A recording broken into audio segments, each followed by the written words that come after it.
महाराष्ट्र के नासिक से corona vaccine को लेके एक अजीब सा वाकया सामने आया है। नासिक के अरविंद सोनार का यह दावा है कि वैक्सीन की दोनों डोजेस लगवाने के बाद उनके शरीर में चुंबकीय शक्तियां पैदा हो गई हैं। वो मैग्नेट मैन बन चुके हैं। मतलब यह कि उनके शरीर से सिक्के और चम्मच चिपकने लगे हैं। पहले तो उन्हें लगा कि शायद पसीने की वजह से होगा, लेकिन नहाने के बाद जब उन्होंने फिर से ट्राई किया तो सिक्के और चम्मच फिर से वैसे ही चिपकने लगे। पर साथ में अरविंद सोनार ने यह भी कहा कि वैक्सीन लगवाने के बाद उन्हें किसी तरह की कोई प्रॉब्लम नहीं हुई थी।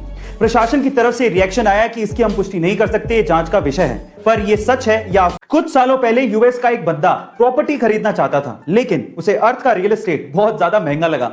एक रात को जब वो आसमान में चांद को देख रहा था तो उसे सिर्फ चांद नजर नहीं आया, उसे चांद पे रियल एस्टेट की अपॉर्चुनिटी नजर आई।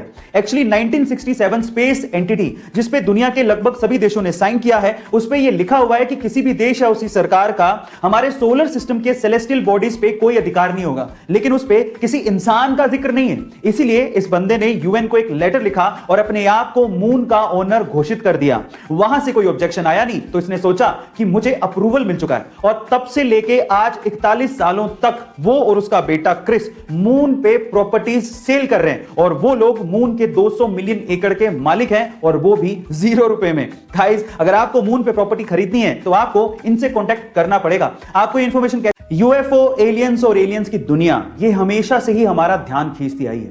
इस रहस्यमय दुनिया के बारे में हम हमेशा से ही और जानना चाहते हैं, और हमेशा हम लोग यही मानते आए हैं कि एलियंस हमारी धरती पर आउटर स्पेस यानी कि बाहरी दुनिया से यूएफओ के थ्रू आते रहे होंगे। लेकिन आईसीईआर एक ऐसी संस्था जो कि एलियंस की दुनिया और यूएफओ के ऊपर रिसर्च करती है, उसके वाइस प्रेसिडेंट का यह कहना है कि एलियंस कहीं आउटर स्पेस से नहीं आते, बल्कि समंदर की गहराइयों से आते हैं। उनका तो यह भी कहना है कि समंदर की गहराइयों में एलियंस के बेस हो सकते हैं। ओह माय गॉड गाइस, सच्चाई क्या है ये तो हम नहीं जानते, लेकिन एलियंस के बारे में यह खबर हमारी जिज्ञासा को और बढ़ा देती है। गाइस, आपको आज अगर हमें जरा सी भी चोट लग जाए तो हम लोग तुरंत बैंडेड का इस्तेमाल कर लेते हैं ताकि खून को बहने से रोका जा सके। लेकिन क्या आपको पता है कि बैंडेड के इन्वेंशन से पहले यह काम कैसे होता था? मैं आपको बताता हूं। पुराने जमाने में खून के थक्के को जमाने के लिए या फिर खून के बहाव को रोकने के लिए मकड़ी के जाले का इस्तेमाल होता था। जी हां गाइस, क्योंकि मकड़ी के जाले में विटामिन के होता है, तो वो खून के थक्के को जमाने में मदद करती है। क्या आपको इसके पहले से ये फैक्ट पता था? और अगर नहीं पता था